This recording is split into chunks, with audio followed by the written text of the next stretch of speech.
another thing I want to highlight is that before reaching out or like before doing marketing, that all the startup really need to understand who their audience is. Like, who are they? What's their goal? Like, who are they reaching out to? Some people think that if my product is good, reporters at New York Times or Wall Street Journal will come directly and find me. And it's very unlikely if they will reach out to you if you send them an email, if that email pitch is like really mediocre. If for our business, for our industry, it's very relationship driven. You do need to have them, constantly, interact with you. You have to stay top of mind. And I think that's the way to build the trust for us. So that's why I host monthly events all the time. Steven Data Talk.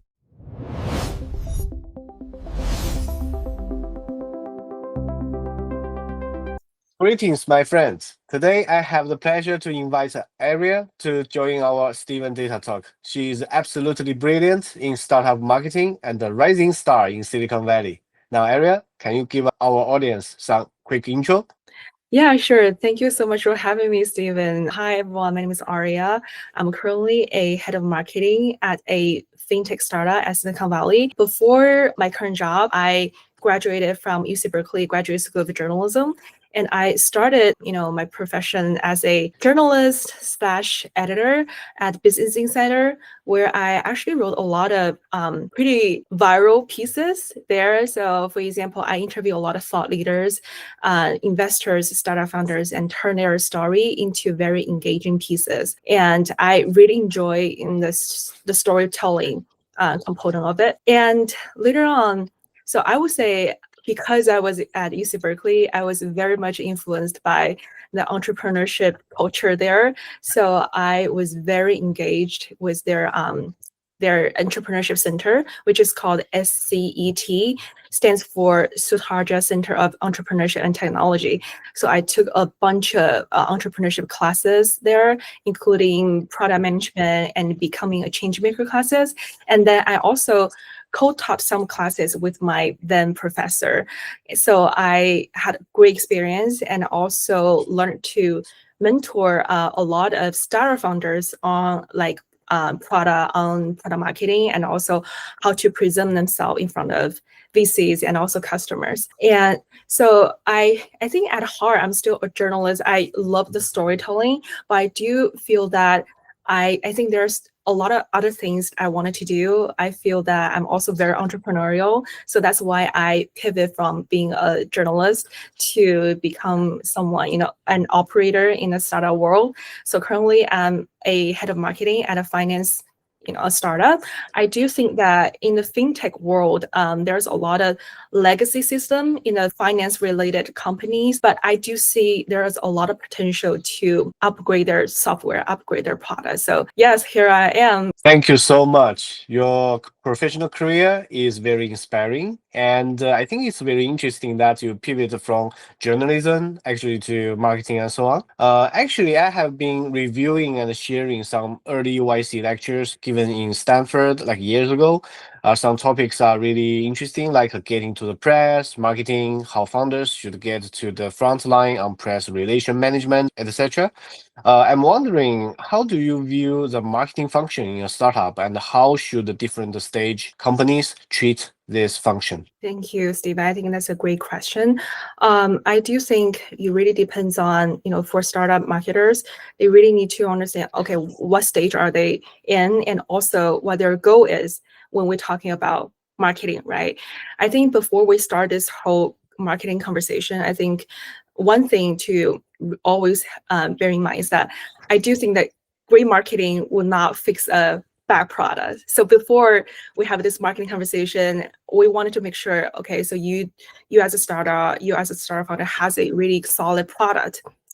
And second of all, I think for early stage startup, they don't necessarily have a marketing budget, or let's say they don't have a marketing department. So they have a distribution problem, but a founder with conviction. So founder actually can really make the difference in terms of marketing. I do think that marketing is the muscle that can solve their distribution problem when they are just getting started. So I do think in the beginning, as a founder, you are convincing many early believers that your vision matters. So I think your marketing should almost feel more like journalism, should feel almost journalistic. Like, why does this problem exist? And why now am I going to solve this problem? And why I am the person to solve this problem? So you really do have to tell a really good story. So I do think at pre-C or C stage for startups, I think for their marketers, their only job is to find a message market fit. So for example, can you describe your product in a way that makes someone say, okay, I do need this. I need this product. I think that's marketing. That's really effective marketing. From my personal experience, I have seen a lot of startup founders at their early stage, they really struggle to communicate or kind of just articulate the problem they're solving. It's very hard for them to communicate that problem in a very crystal clear way. And I do think that's a problem they need to solve. And then once the startup has hit the product market fit, I think marketing becomes a growth engine. And that's where you can layer a lot of layers, a lot of channels, for example, like SEOs or paid ads or online events, offline events. So, but always they need to anchor to in retention and also word of mouth. And then from there, for Series A, Series B, and beyond, you make the whole marketing department like professional, that you hire specialists, you build marketing attribution channels, models, and then you scale what is already working. And I think that's what all the startup should know at different stages. Another thing I want to highlight is that before reaching out or like before doing marketing, that all the startup really need to understand who their audience is, like what's their goal, like who are they reaching out to. So I do call this as a audience first framework. So for example, you as a startup founder, who are you reaching out to? Are they your customers? Are they your investors? Even your potential hires, or are you reaching out to tech medias to get some coverage? So, and each of them needs a different kind of story from you. For example, for potential customers, that they really don't care about your roadmap. So they care about how you make their life easier. So you should really show them how you can transform their life. Like for example, after using this product, here is how this company saved like 40 hours with our product, things like that. So you really need to give out the testimonial, things like that, to showcase actually the product really works. And for investors, I think they don't really need the hype. They really need the conviction. They really need to know that you know what you're talking about. They need to know, okay, this startup founder actually knows the market. For example, that you can tell them about your 10 cents on like your total addressable market, your serviceable available market, or even your serviceable obtainable market, like things like that. You really need to show you understand the metric and things like that. And then for potential hires, I do think that's actually very important. I think a lot of startup founders meet their potential hires in a lot of events, conferences, and I do think to reach out to them, and you have to make them understand what you are building. You have to make sure they know your purpose. You have to share your team's energy, your team's culture, and that's also a part of marketing. That's very important. And then if you wanted to reach out to media, that's a whole nother story. We can do another podcast on that as well. So for tech media, I think they are the curators that you have to shape your own story and then reach out to them, pitch to other journalists. There are so many ways to pitch them, but we can go over that later. But I think, yes, though, that's the whole framework here I have. Oh, thank you so much. That is very informative.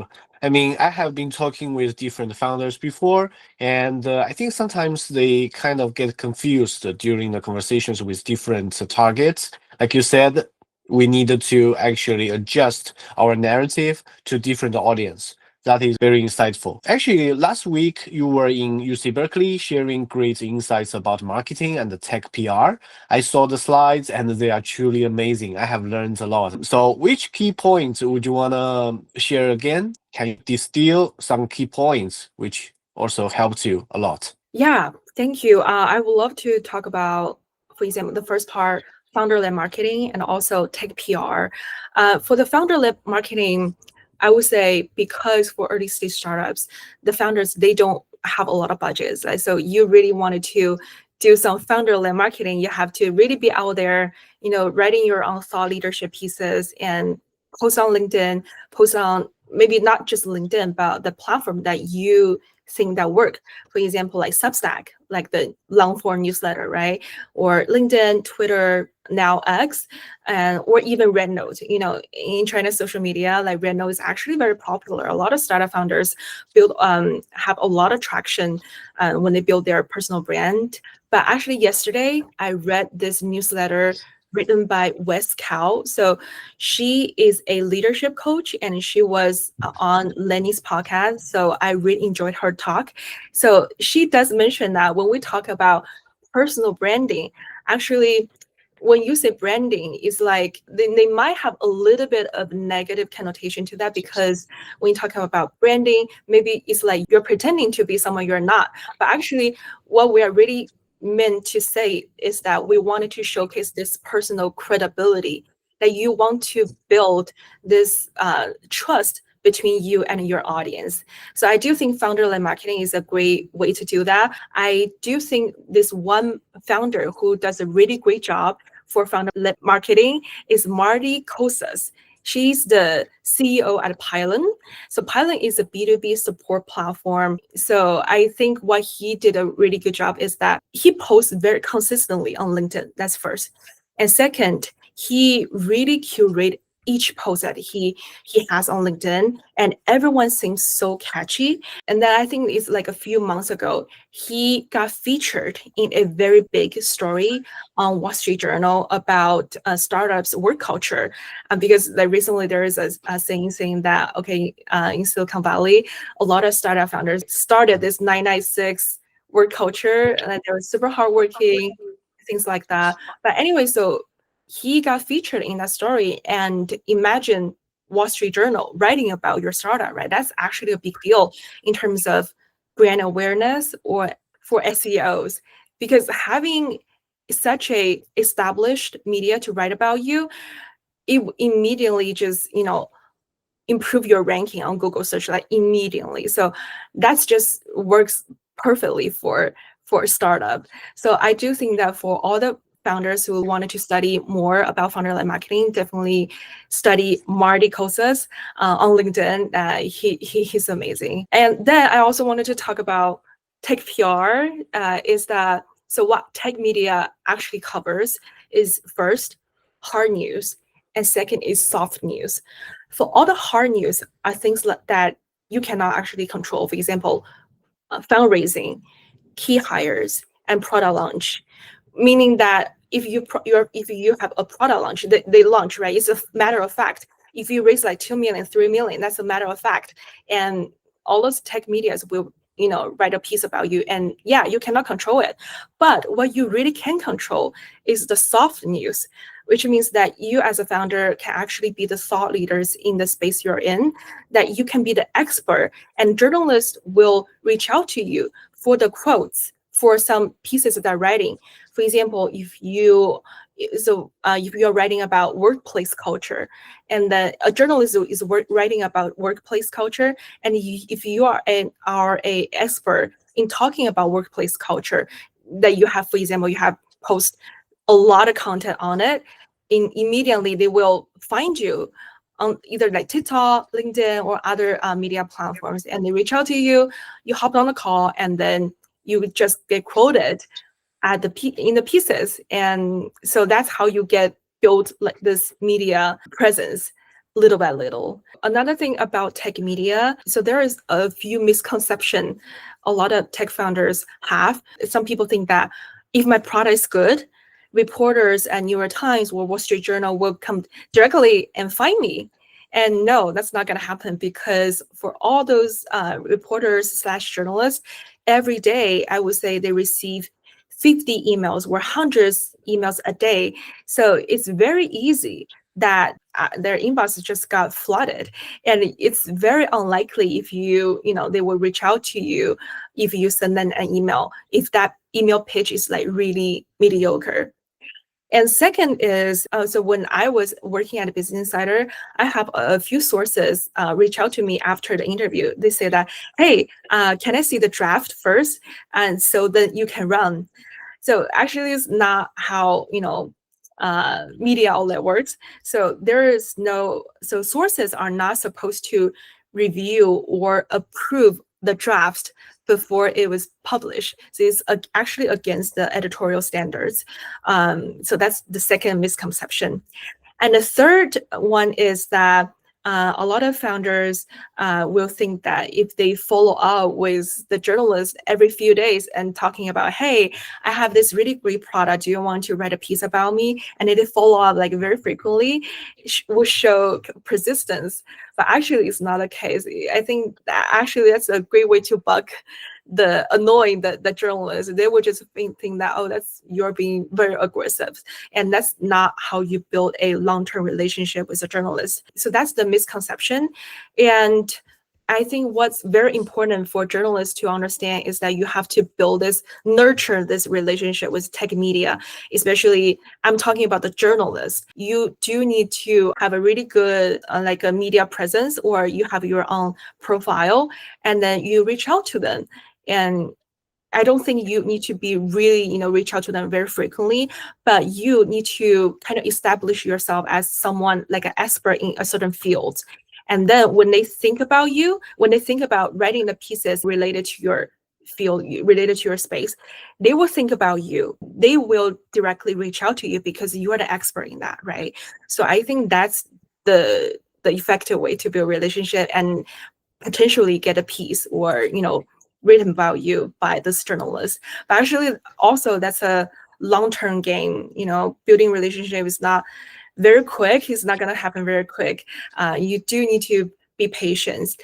And to make it really, really practical for founders. So I do think when you are writing the email pitch to journalists, when you're pitching a story, you do need to have a very catchy headlines to catch their attention. First, you do need to study what they report on, what their story is about, and what their headline looks like.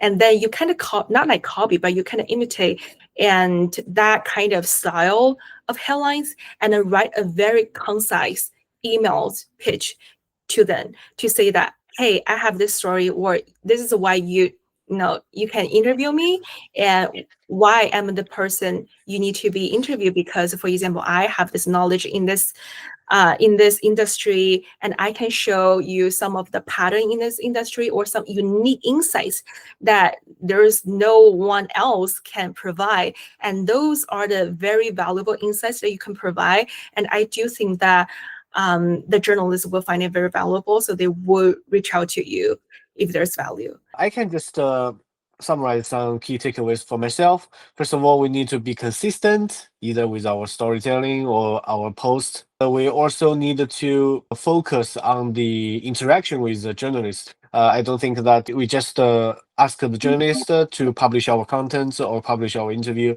just for one shot, but we need to nurture this relationship. Recently, I have been working on my own podcast, and I can totally relate to the founder storytelling.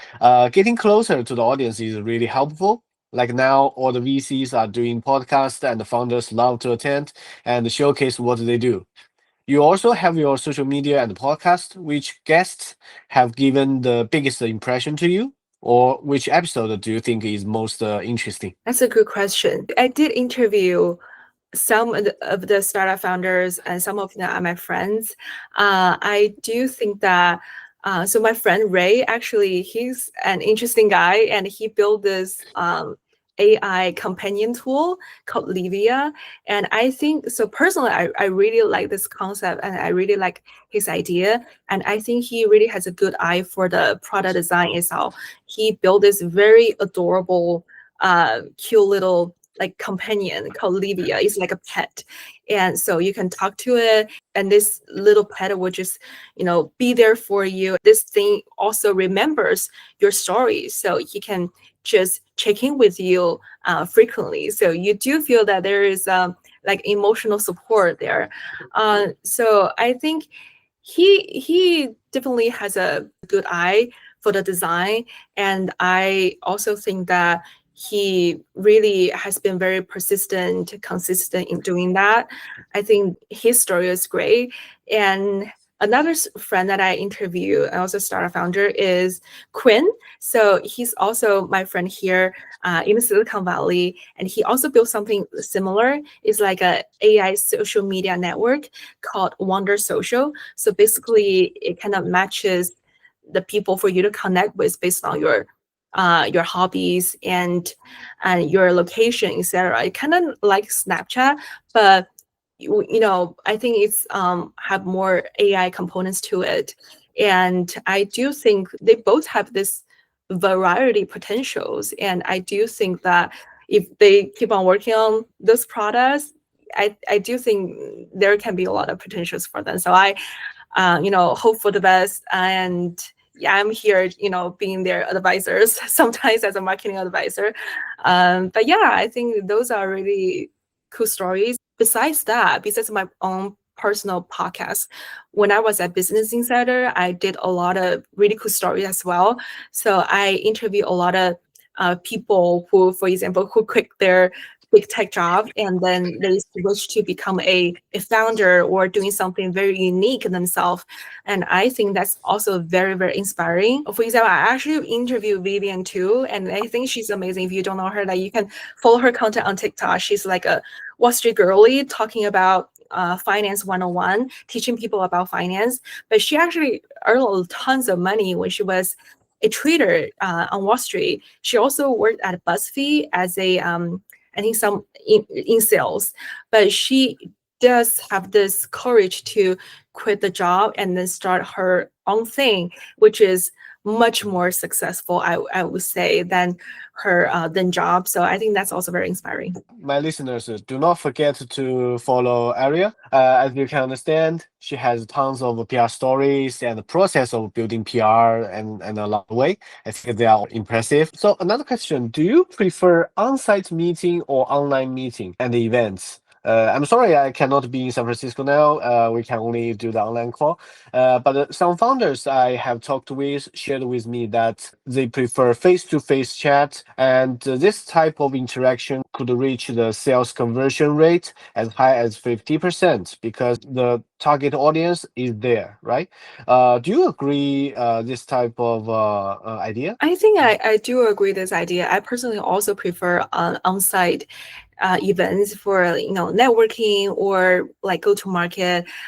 So I actually have a really good friend. I wanted to give him a shout out. He's a head of GTM at a very cool startup, Baker AI, and he's also a serial founder with two successful exit. And he really think that going to conferences, he personally told me that he enjoys going to conferences, and he think that building the relationship on spot really helps him getting a lot of customers. He also gave me a lot of tips for events, for conferences, what to do, what not to do at an event, like how to network and how to sell yourself. I do think that in-person meeting really create this like personalized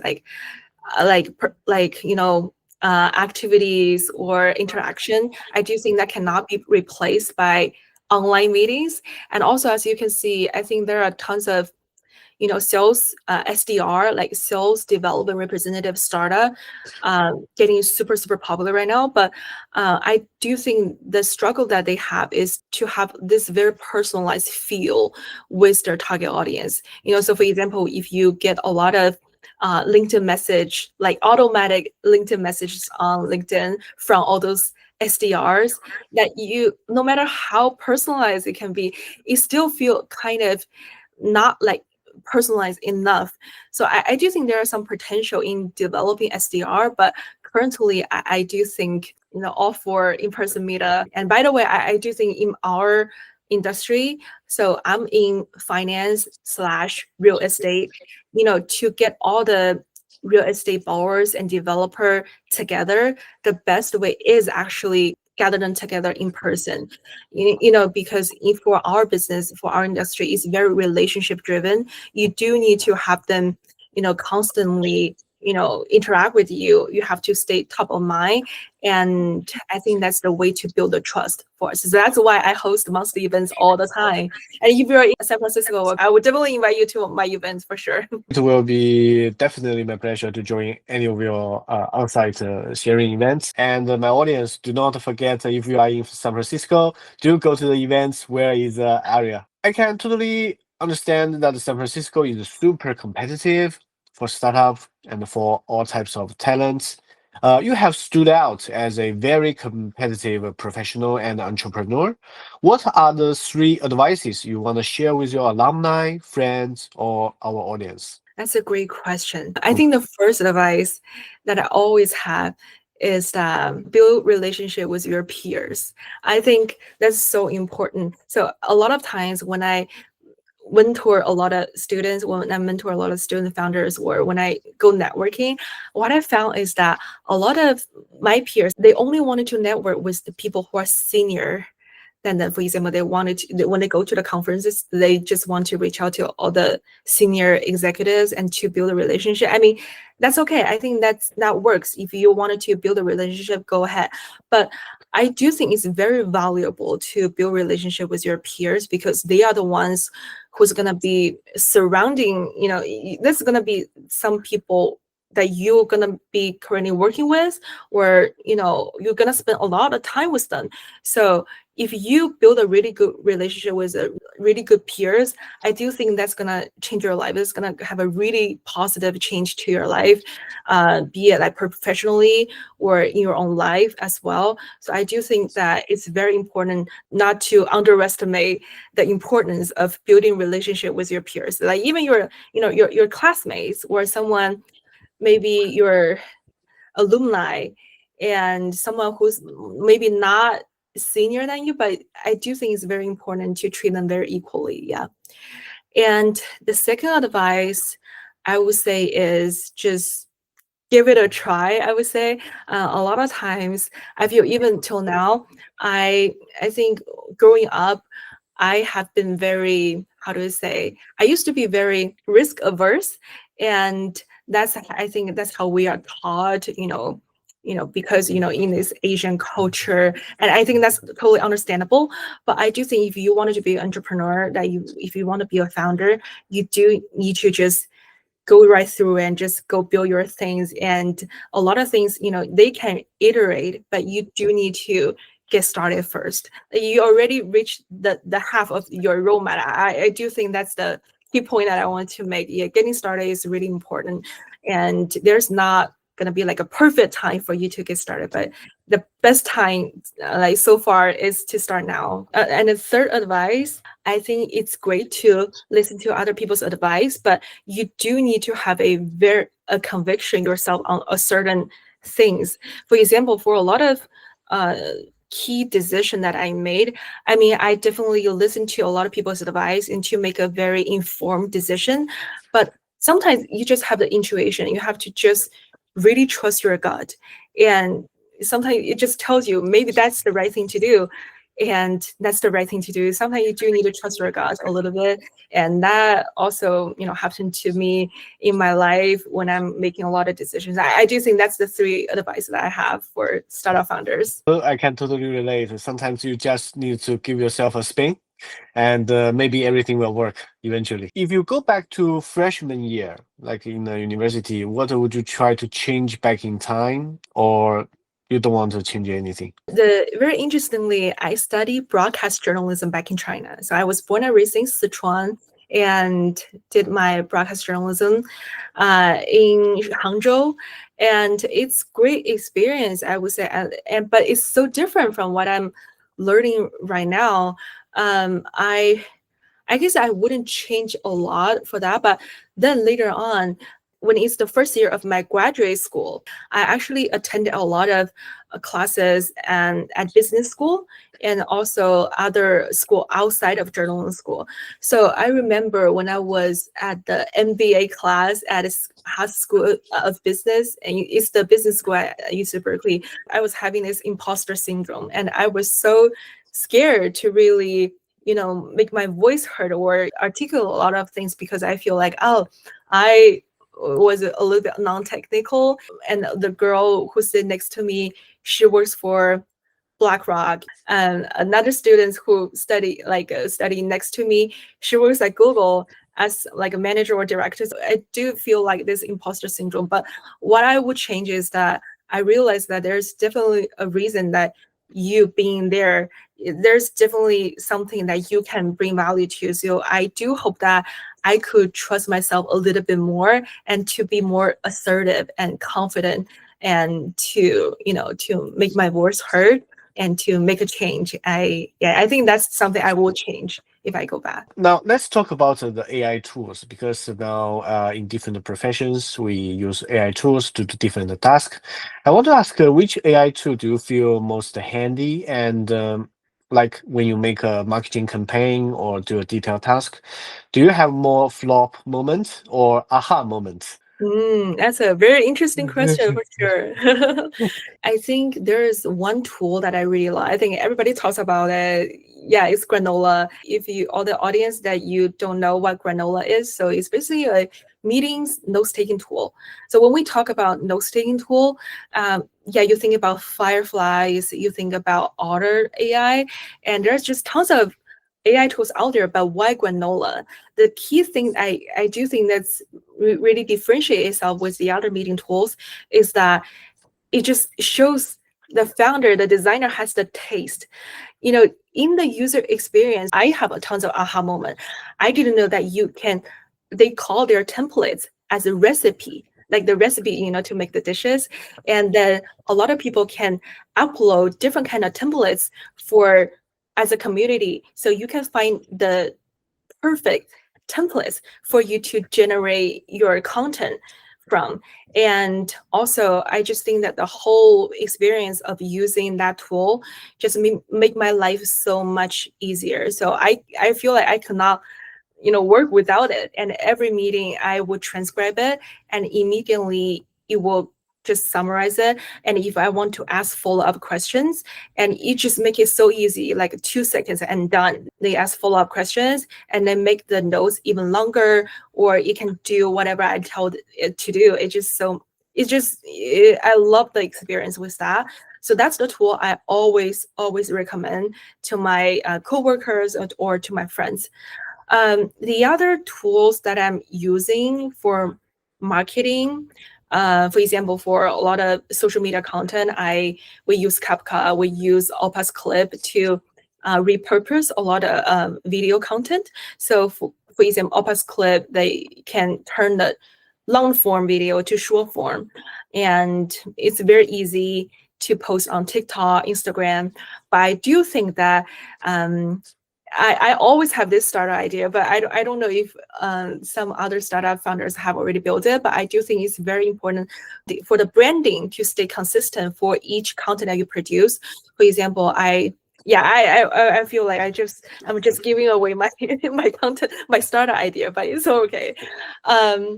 Now another tool I'm using of course, Haspa marketing, and it's basically your CRM. And although I feel like there's a lot of struggle building out a lot of workflow, setting up a lot of automation attribution models for my campaigns, but I do think it's the ultimate all-in-one CRM for the modern marketers. And I also know that they have added a lot of AI elements to it. It's called Breeze AI. And I haven't really tried it, but I would love to give it a try to see how it goes for my future marketing campaign. Yeah. So your startup idea, please go ahead with it. I think it's a very interesting idea. I think we can talk a lot more in the future episodes for sure. Final question. Can you share with us your best real case of marketing and how you actually managed everything through the journey? Yeah, I think that's a good question, but also a big question. What I wanted to share is basically how I built this event marketing engine and to figure everything out from 0 to 1, like literally from scratch. Before I joined my current company, it's called Uland, and they didn't really have like this marketing channel to generate a lot of leads. Actually, the business model is super simple, but it just makes perfect sense. Like, we provide fundings to a lot of real estate investors in the United States, or whether you are doing flipping, or if you are doing ground construction, we build this technology like AI-driven underwriting loan origination tool. So we really make it super easy for people to get their funding fast. And we also make sure that their post-loan experience is also very, very nice, because we have a lot of loan servicing features to it as well.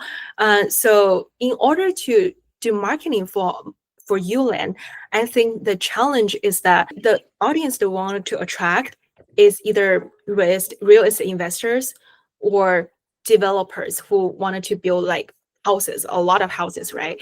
So which means that there we can definitely nurture the cold leads who are not necessarily investors. But the thing is that if they are the investors, they are the investors.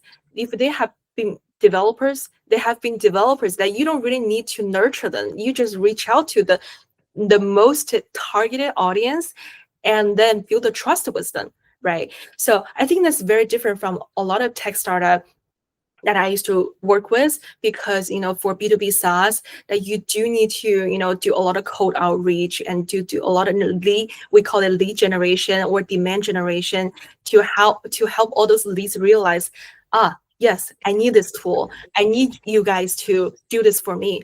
But for our industry, we don't necessarily need to nurture them a lot. So we basically just need to reach out to all those target audience and then make them our customers. So what is the best way to do that is to really need to create this trust, this sense of trust. So how to do that? In-person events. And in-person events is so important. So I guess what I do is that I need to identify, okay, what are the best channels that we want to do all those marketing campaigns. Then we realized that it's very different from all the other like sexy tech startup, for example, that you guys have a lot of social media presence on Instagram. Although Instagram is our a really good channel as well, but a lot of tech startup, they were super big on Twitter.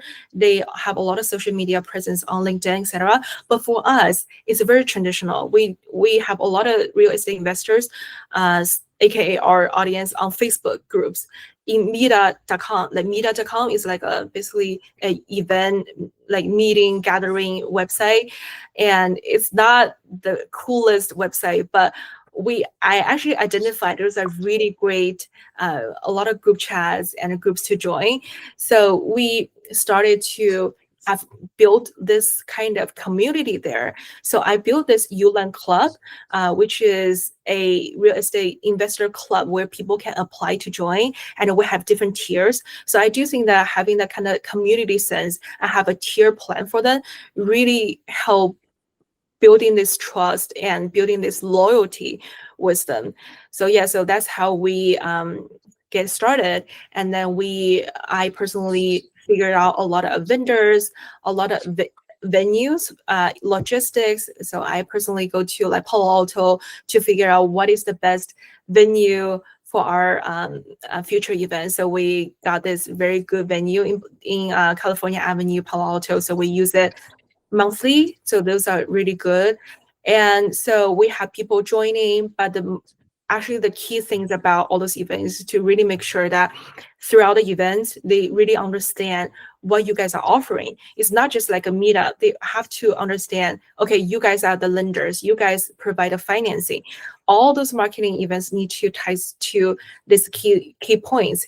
And then what's even more important is to have them, you have to track their for example, their email, all those registration signups and all the analytics, and also to follow up with all those sources, all those attendees, because it's the following up is the conversation that really matters.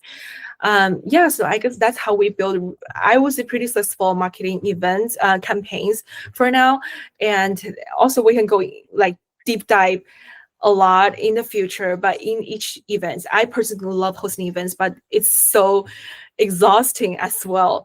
You have to make sure each touch point is optimized, and you have to make sure that, for example, that in addition, besides the attendees experience, you wanted to make it delightful, but you also wanted to make sure that in each touch points, you wanted to capture all their information and what their preferences are, and do they sign up or not sign up for your newsletters. So the analytics part is also huge, very, very, very critical. This is Aria Marketing 101. I'm really learning from every word of it. I don't know about you guys, audience, but I feel like I just had the best marketing lecture of my life. You are really such an inspiration, and I really enjoyed every minute of our talk. I will always welcome you to come by and share more with us. So thank you so much, and maybe we'll see each other in the podcast in the future again. Of course. Thank you so much for having me, Stephen. Thank you, Aria. Bye bye. Bye.